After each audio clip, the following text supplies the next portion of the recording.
इतिहास लिखने के लिए कलम की नहीं हौसलों की जरूरत होती है। नमस्कार साथियों, मैं Aman Anand, president students welfare association, मानव भारती यूनिवर्सिटी सोलन, हिमाचल प्रदेश। आज इस वीडियो के माध्यम से बहुत ही महत्वपूर्ण जानकारी आप लोगों के बीच में लेकर के आया हूं। देखिए साथियों, जैसा कि हम अपनी काफी सारी पिछली वीडियोस में आप लोगों को बताते रहे हैं, आप लोगों को अवेयर करते रहे हैं कि वेरिफिकेशन करवाना क्यों जरूरी है। हम लोग बार बार आप लोगों को बोलते रहे हैं कि अपने डॉक्यूमेंट्स की वेरिफिकेशन आप लोग करवाइए।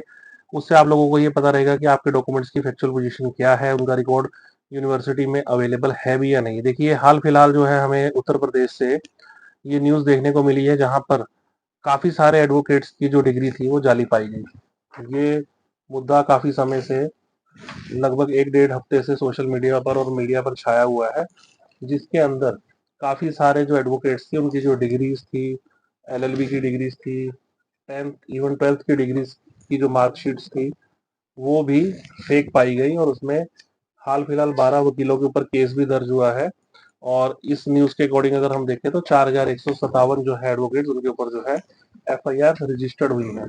ऐसा नहीं है कि इन लोगों के पास डॉक्यूमेंट्स प्रॉपर नहीं थे, ऐसा भी नहीं है कि इनकी कभी वेरिफिकेशन ना हुई हो, but as per the latest guidelines given by the honourable supreme court of India, जिसके अंदर डॉक्यूमेंट्स की रीवेरिफिकेशन के लिए बोला गया या किसी कंप्लेंट बेस पे ये रीवेरिफिकेशन हुई, तो इन सबकी डिग्री का रिकॉर्ड वहां पर नहीं पाया गया।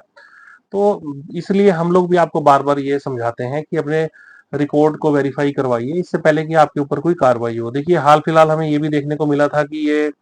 जो है जयपुर जिले में ये एफआईआर रजिस्टर्ड हुई थी, जिसके अंदर भी जो थी मानव भारती यूनिवर्सिटी के जो डॉक्यूमेंट्स स्टूडेंट के द्वारा लगाए गए थे, उनकी नेगेटिव वेरिफिकेशन होने के कारण ये मुकदमा उनके ऊपर दर्ज हुआ था। ये लेटेस्ट अपडेट्स मैं आपको दे रहा हूँ। उसके अलावा ये एफआईआर रजिस्टर्ड हुई थी, इसके अंदर भी मानव भारती यूनिवर्सिटी के जो थे वो फेक डॉक्यूमेंट्स लगाए गए थे या उनकी नेगेटिव वेरिफिकेशन आई थी। ऐसे एलिगेशन लगा के इनके ऊपर ये एफआईआर रजिस्टर्ड हुई अंडर सेक्शन 420, 467, 468, 471 आईपीसी। तो इसलिए हम लोग आपको बार बार समझाते हैं कि आप लोग अपने डॉक्यूमेंट्स की वेरिफिकेशन करवाइए। एटलीस्ट वेरिफिकेशन से आप लोगों को ये पता लगेगा कि हमारे रिकॉर्ड अवेलेबल है या नहीं है, हम कौन कौन से पैरामीटर्स को फुलफिल करते हैं कि नहीं करते हैं। अभी आप पास्ट की 2-3 वीडियोस देखिए, मैंने आपको बार बार समझाया कि हमारी honourable supreme court of India की रिपोर्टेबल जजमेंट आई है प्रतिमा Das versus state of HP के अंदर, जिसके अंदर आपको मैंने बार बार बताया कि जिन बच्चों का डिस्क्लोजर लिस्ट में नाम नहीं है, उस जजमेंट का, रिपोर्टेबल जजमेंट का आप लोग यूज करते हुए आप रिट फाइल कर सकते हैं honourable high court of Himachal Pradesh में या honourable supreme court of India में, जिससे भी ये देखिए काफी बच्चों को जो है रिलीफ मिल गया। इन लोगों को पहले जो था ये बोल के डिनाई कर दिया गया था वेरिफिकेशन देने से या डॉक्यूमेंट इश्यू करने से कि आप लोगों का डिस्क्लोजर लिस्ट में नाम नहीं है। तो इन लोगों ने भी ऑनरेबल हाई कोर्ट में रिट्स फाइल करी, जिसमें जो है ये रिट्स इनकी अलाउड हुई और इनको डॉक्यूमेंट्स इशू करने के लिए बोला गया। देखिए इसलिए हम आपको बार बार समझाते हैं कि वेरिफिकेशन क्यों जरूरी है, ताकि समय रहते आप लोग उसके अंदर, अगर सपोज करो आप लोग कहीं पर वर्किंग है या अपनी जॉब स्विच करना चाह रहे हैं एंड आपका डिस्क्लोजर लिस्ट में नाम नहीं आता, तो आप लोग ऑनरेबल हाई कोर्ट को अप्रोच करके अपनी वेरिफिकेशन को ठीक करवा सकते हैं, या अदर किसी इशू से वो डिटेल आपकी नेगेटिव आती है या वेरिफिकेशन डिनाई होती है, तो उसके लिए भी अल्टरनेटिव सोर्सेज में जाके आप लोग अपनी वेरिफिकेशन को ठीक करवा सकते हैं। हाल फिलहाल जैसा कि हमें देखने को मिलता रहा है, हम लोग इस केस में स्टार्टिंग से लगे हुए हैं। देखिए जैसा कि वेरिफिकेशन की रिपोर्ट्स आती हैं, ये लोग उसके अंदर स्टार्टिंग से ये लिखते हैं कि as per the record supplied by the SIT, आप लोग इस पैरामीटर को फुलफिल नहीं कर रहे हैं। देखिए जो रिकॉर्ड सप्लाई हुआ, उस रिकॉर्ड सप्लाई होने से पहले भी यूनिवर्सिटी के द्वारा जो थी वेटनरी फार्मेसी के स्टूडेंट्स को जो थे वो डिप्लोमा इशू कर दिए गए थे, जिस पर हमने ऑब्जेक्शन रेज ऑन करते हुए 2024 के अंदर ये एफआईआर रजिस्टर्ड करवाई थी, जिसके अंदर भी ये इन्वेस्टिगेशन में जो प्रीलिमिनरी इन्वेस्टिगेशन हुई थी उसके अंदर भी ये मेंशन किया गया था कि, मैं आपको पॉइंट पढ़ के सुना देता हूँ। फिफ्थ नंबर पॉइंट था उसमें कि the university record was taken in possession by the police in March 2020 and the diploma to the eligible student were issued in 2020 and 2021। ठीक है, जब इनका जो रिकॉर्ड था, जो एसआईटी ने रिकॉर्ड सीज किया था, वो सप्लाई ही 2022 या 2023 के अंदर हुआ है, तो इन्होंने, इट मींस कि 2020 के अंदर या मार्च में या 2021 के अंदर इन्होंने डिप्लोमा इशू किए हैं, इसका साफ साफ मतलब ये बनता है कि इन्होंने जो है प्रॉपर रिकॉर्ड सीज नहीं किया था। और जब सीजर हुआ उसके बाद भी यूनिवर्सिटी कैंपस में रिकॉर्ड अवेलेबल था, जिसके बिहाफ पे ये वेटनरी फार्मेसी के जो स्टूडेंट्स थे उनको डिप्लोमा इशू किए। और इन्होंने यूनिवर्सिटी एंड पे ऐसा स्टेट को इन्होंने इन्फॉर्म नहीं किया कि आप लोगों ने पूरा जो है डाटा रिकवर नहीं किया है, जो कि जितनी हमें जानकारी है। अगर इन्होंने ऐसा अपना डाटा शेयर किया होता तो ये लोग डिप्लोमा इशू ही नहीं कर सकते थे, जिस पर भी एफआईआर जो है वो रजिस्टर्ड है। तो कहने का मतलब है कि कहीं ना कहीं पैरामीटर्स वेरिफिकेशन का प्रोसेस, हर चीज जो है वो चैलेंजेबल है। हर एक चीज को चैलेंज किया जा चुका है कि पैरामीटर्स को फुलफिल करने की रिस्पॉन्सिबिलिटी स्टूडेंट्स की नहीं है। स्टूडेंट्स को हम मल्टीपल टाइम्स बोल चुके हैं कि अगर आप लोगों ने वेरीफाई करना है तो आप उनके अटेंडेंस रिकॉर्ड से, एग्जामिनेशन अटेंडेंस रिकॉर्ड से, उनकी आंसर शीट से वेरीफाई करिए, नाइदर कि उनका ग्रीन शीट में नाम है या नहीं है, डिस्क्लोजर लिस्ट में नाम है नहीं है, एलोकेटेड सीट से ऊपर है या कम है। देखिए, स्टूडेंट यूनिवर्सिटी में गया, उसको ये एश्योरेंस दी गई कि हमारे पास जो है एक कोर्स अप्रूव्ड है और हम आपको एडमिशन दे रहे हैं। स्टूडेंट ने अपने 2 ईयर 3 ईयर 4 ईयर के कोर्स कंप्लीट कर लिए और बाद में एसआईटी या कमेटी बोलती है कि आपकी तो सीट्स जो थी एलोकेटेड सीट से ऊपर थी, तो हम आपको डिप्लोमा या डिग्री इशू नहीं कर सकते। ठीक है, देखिए, अगर एलोकेटेड सीट से अबव भी अगर एडमिशन आती है तो उसके लिए भी सेपरेट प्रोविजंस है एचपीपीआरसी के एक्ट के अंदर, जिसमें यूनिवर्सिटीज को अप्रूवल लेनी होती है कि हमें जो अप्रूव्ड सीट्स थी वो इतनी थी और इससे हमने एक्सेस एडमिशन ले ली है, तो काइंडली इनको अप्रूव किया जाए for the session so and so so and so so and so. अगर वो अप्रूवल्स भी इन्होंने नहीं लिए प्रोविजन होते हुए भी, तो भी इन लोगों की नेग्लिजेंसी है। और कहीं ना कहीं देखिए, स्टेट ने जो थी, अकॉर्डिंग टू अस या अकॉर्डिंग टू जितना हमें समझ आता है अभी तक जो इन्वेस्टिगेशन हुई है, जो एसआईटी ने इन्वेस्टिगेशन की थी वो 3 इश्यूज के ऊपर की थी जो पैरामीटर ये सेट हुए थे। फर्स्ट ऑफ ऑल तो कि यूनिवर्सिटी ने अनअप्रूव्ड कोर्सेज की डिग्रीज बांटी हुई थी, जो कोर्सेज अप्रूव नहीं थे, ऐसा एलिगेशन था स्टेट का। सेकंड एलिगेशन ये था कि इन्होंने बैकडेटेड डिग्रीज जो थी वो इशू की थी, जैसे कि 3 ईयर के कोर्सेज को 2 ईयर्स में इन्होंने कंप्लीट करवा दिया था। थर्ड एलिगेशन ये था कि इन्होंने बैकडेटेड डिग्रीज दी थी कि बच्चा कभी कोर्स करने आया ही नहीं, उनको एजेंट्स के थ्रू डिग्रीज दे दी वन टाइम में। इस टाइप के एलिगेशन स्टेट ने लगाए थे, दैट्स वाई ये पैरामीटर्स को सेट किया गया था। अब जो ये डिस्क्लोजर लिस्ट वाला जो मुद्दा है, जहां तक हमारी जानकारी है, डिस्क्लोजर लिस्ट वाला पैरामीटर इसलिए सेट किया गया था कि जो एसआईटी की जो जांच चल रही थी या कमेटी जो जांच कर रही थी, उसके अंदर उन्होंने ये पाया था कि ये लोग लेटरल एंट्री स्टूडेंट्स को जो है कोर्सेज करवाते थे। जैसे कि सपोज करो, अगर हम किसी पर्टिकुलर बीए की या एलएलबी की या किसी भी 3 ईयर कोर्स की हम लोग बात करते हैं, तो एचपीपीईआरसी की जो डेडलाइन थी वो अगस्त एंड तक थी कि अगस्त तक आप लोगों ने एडमिशन लेने हैं और 1 सितंबर से आप लोग एडमिशन नहीं ले सकते। ठीक है, अब उसके अंदर क्या होता था कि इन्होंने जिनको 1 सितंबर या मार्च या फरवरी तक इन्होंने जिनको एडमिशन दी, उनका जो था कहीं ना कहीं डिस्क्लोजर लिस्ट में नाम नहीं जा पाया according to the investigation done by the state. तो उन्होंने डिस्क्लोजर लिस्ट वाला जो पैरामीटर था वो सेट किया था। अब इसके अंदर जो स्टूडेंट्स को रिलीफ मिला है, चाहे वो honourable supreme court of India ने रिलीफ दिया है, चाहे honourable high court of Himachal Pradesh ने रिलीफ दिया है,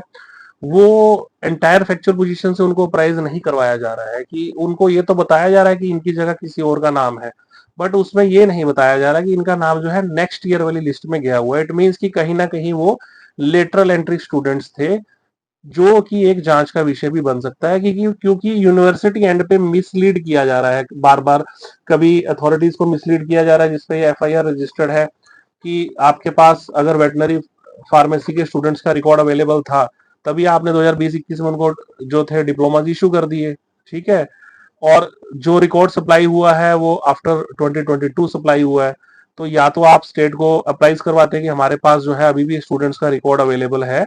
और या तो इसको भी आप लोग काउंट करें अपने सीज्ड रिकॉर्ड के साथ, या इसको भी एनालाइज करें या अपने इसको कस्टडी में लीजिए। ठीक है, अब जो नेग्लिजेंसी यूनिवर्सिटी एंड में स्टार्टिंग से रही है इंक्लूडिंग दिस चैप्टर, उसके अंदर क्या हो रहा है कि स्टूडेंट्स को कहीं ना कहीं सफर करना पड़ रहा है। अगर इस एफआईआर के अकॉर्डिंगली या इस प्रीलिमिनरी इन्वेस्टिगेशन के अकॉर्डिंगली जब ये क्लियर कट पता लग रहा है कि 2020 और 21 के अंदर वेटनरी फार्मेसी के बच्चों को डिप्लोमाज एंड सर्टिफिकेट इशू किए गए हैं, इट मीन्स क्लियर कट है कि कहीं ना कहीं एसआईटी ने इनका एंटायर रिकॉर्ड सीज ही नहीं किया था, और जो रिकॉर्ड सीज किया उसके बिहाफ पे बच्चों को बोला जा रहा है कि आपका ग्रीन शीट में नाम नहीं है, आपका डिस्क्लोजर लिस्ट में नाम नहीं है। यूनिवर्सिटी ने लेटरल स्टेज पे भी आफ्टर द रेड इन्होंने स्टेट को अप्राइज ही नहीं करवाया कि हमारे पास फिलहाल ये रिकॉर्ड भी अवेलेबल है, और मल्टीपल एजेंडा मीटिंग्स में भी इन्होंने प्राइज नहीं करवाया। अगर अवेलेबल था तो कॉस्टम लॉ यही बनता है ना, तभी तो इन्होंने डॉक्यूमेंट इशू कर दिए, और स्टूडेंट्स को कहीं ना कहीं सफर करना पड़ रहा है कि आपका नाम इधर नहीं है उधर नहीं है। नेग्लिजेंसी स्टार्टिंग डे 1 से लेके डे एंड तक यूनिवर्सिटी की ही है। ठीक है, अब डिस्क्लोजर लिस्ट को जो है वो ग्रीन शीट की फॉर्म को डिस्क्लोजर लिस्ट में कन्वर्ट करके शेयर करना यूनिवर्सिटी का काम। अगर इन लोगों ने टाइमली शेयर नहीं किया या लेटर स्टेज पे शेयर किया, वो भी इनकी गलती है। और कोर्ट्स को जो है, ऑनरेबल हाई कोर्ट्स को, ऑनरेबल सुप्रीम कोर्ट्स को अगर ये clear cut entire factual position से अप्राइज नहीं करवा रहे हैं, ये तो बोल रहे हैं कि इनकी जगह करंट ईयर में इस स्टूडेंट का नाम नहीं है, बट ये लोग भी नहीं प्राइज करवा रहे ना कि नेक्स्ट ईयर में इन लोगों का नाम गया हुआ है। तो कहीं ना कहीं हर एक स्टूडेंट को सफर करना पड़ रहा है। ये बात बोलने का मेरा मुद्दा ये नहीं है कि जिनको डिग्रीज मिली वो गलत मिली, या मैं एसआईटी की इन्वेस्टिगेशन को चैलेंज कर रहा हूँ। मेरा कहने का मकसद ये है कि यूनिवर्सिटी अपने एंड पे भी तो कुछ एफर्ट्स करे कि अगर रिपोर्टेबल जजमेंट्स आ गई ऑनरेबल प्रतिमा दास वाले केस के अंदर, जिसमें honourable supreme court of India ने जो है रिलैक्सेशन दिया, ऑनरेबल हाई कोर्ट की काफी सारी जजमेंट है जिसके अंदर मल्टीपल स्टूडेंट्स को रिलीफ दिया गया, तो इस बात को ये लोग एजेंडा में उठाएं कि सर अगर डिस्क्लोजर लिस्ट वाला पैरामीटर हमें एग्जाम्प्ट कर देना चाहिए, क्योंकि इसके अंदर तो रिपोर्टेबल जजमेंट आ चुकी है। इवन सिंपल से नेम करेक्शंस के लिए भी बच्चों को जो है हाई कोर्ट्स तक में अप्रोच करना पड़ रहा है, ऑनरेबल हाई कोर्ट का दरवाजा खटखटाना पड़ रहा है कि हमारी नेम करेक्शन तक की पावर यूनिवर्सिटी को नहीं है। डे 1 से लेके डे एंड तक सारी नेग्लिजेंसी यूनिवर्सिटी की। रिकॉर्ड सीजर के बावजूद डिप्लोमा फार्मेसी के स्टूडेंट्स को डिप्लोमा इशू कर दिया, इट मीन की एंटायर रिकॉर्ड सीज ही नहीं था। जो रिकॉर्ड सीज हुआ था, जब उसकी जेरोक्स कॉपीज आई वेरिफिकेशन पर्पज के लिए, तो उसमें स्टूडेंट्स को बोलना शुरू कर दिया कि आपका नाम इधर नहीं है, आपका नाम उधर नहीं है, फिर स्टूडेंट सफर कर रहे हैं। जब रिपोर्टेबल जजमेंट आ गई honourable supreme court of India की in the case of Pratima Das versus state of HP, तब भी इन्होंने इसको एजेंडा नहीं बनाया या पैरामीटर्स को कमेटी के सामने रख के रिलैक्सेशन नहीं दिलवाया कि डिस्क्लोजर लिस्ट में जो है ये जजमेंट आ चुकी है, तो इसके अंदर आप बच्चों को एग्जाम्प्ट करें। और फिलहाल ये मैटर भी एक इन्वेस्टिगेशन का बनता है कि एंटायर पोजीशन से ऑनरेबल सुप्रीम कोर्ट और ऑनरेबल हाई कोर्ट्स को क्यों नहीं अप्राइज करवाया गया कि इन लोगों के नाम जो है नेक्स्ट ईयर में गए हुए थे, तो शायद सिचुएशन और भी चेंज हो सकती थी, या ये सिचुएशन जो है सभी स्टूडेंट्स के ऊपर एप्लीकेबल हो सकती थी, जिससे सारे के सारे स्टूडेंट्स को रिलीफ मिल जाता। तो कहने का मतलब यही है इस वीडियो के माध्यम से कि आप लोग अपनी तरफ से सतर्क रहें, अपनी तरफ से अवेयर रहें। इन लोगों की नेग्लिजेंसी तो डे 1 से देखने को मिल रही है, और एंड तक भी स्टूडेंट्स को सफर करना पड़ रहा है कि अगर एक नेम करेक्शन के लिए भी स्टूडेंट्स को ऑनरेबल हाई कोर्ट्स का, ऑनरेबल सुप्रीम कोर्ट्स का रास्ता लेना पड़ रहा है, तो इट मींस कि इनके एंड पे कुछ भी एफर्ट्स स्टूडेंट्स के लिए नहीं किए जा रहे हैं। ऑनरेबल सुप्रीम कोर्ट की जजमेंट आने के बावजूद भी अगर ये पैरामीटर को रिलैक्सेशन के लिए नहीं लिख रहे हैं या पैरामीटर रिलैक्स नहीं करवा पा रहे हैं, तो भी ये स्टूडेंट्स के लिए नहीं सोच रहे हैं। स्टूडेंट्स जो है अपने एंड पे ही सब कुछ करवाएं, वेरिफिकेशन भी करवाएं, कोर्ट्स को अप्रोच भी करें, और वहां से जब ऑर्डर लेकर आए तो फिर ये बोल देते हैं कि आपका रिजल्ट मिसिंग है या आपका फीस ड्यूज पेंडिंग है, उसके लिए भी फिर अलग से उसको एफर्ट्स करने पड़ते हैं। तो यूनिवर्सिटी एंड पे कुछ भी मेरे हिसाब से स्टूडेंट्स के लिए कुछ भी एफर्ट्स नहीं डाले जा रहे हैं। और जब एंटायर रिकॉर्ड इनका सीज ही नहीं हुआ था, तो किस बिहाफ पे सीजर ऑफ रिकॉर्ड्स के ऊपर ये लोग वेरिफिकेशन कर रहे हैं, वो भी मैटर ऑफ इन्वेस्टिगेशन है, क्योंकि क्लियर कट इसमें एफआईआर भी रजिस्टर्ड है कि डिप्लोमा जो वेटनरी फार्मेसी के बच्चों को इशू किए गए after the seizure of the record, it means clear cut की रिकॉर्ड तो कंप्लीटली सीज ही नहीं था। ना इन लोगों ने एसआईटी को अप्राइज करवाया कि हमारे पास अभी भी अवेलेबल रिकॉर्ड है, वो रिकॉर्ड कहाँ गया, उसको कैसे इन्होंने बेनिफिट दिलवाना था स्टूडेंट्स को, क्यों नहीं इन्होंने प्राइज करवाया, जो रिकॉर्ड उन्होंने सीज किया उसके बिहाफ पे बच्चों को दिक्कत आ रही है कि आपका नाम इधर नहीं, आपका नाम उधर नहीं, तो एट द लास्ट इतने साल होने के बावजूद भी स्टूडेंट्स को ही सफर करना पड़ रहा है। तो इस वीडियो के माध्यम से आप लोगों को जानकारी मिल गई होगी कि ये सिर्फ आपको अवेयर करने के लिए थी कि जो अभी मानव भारती की जो डिग्रीज हैं,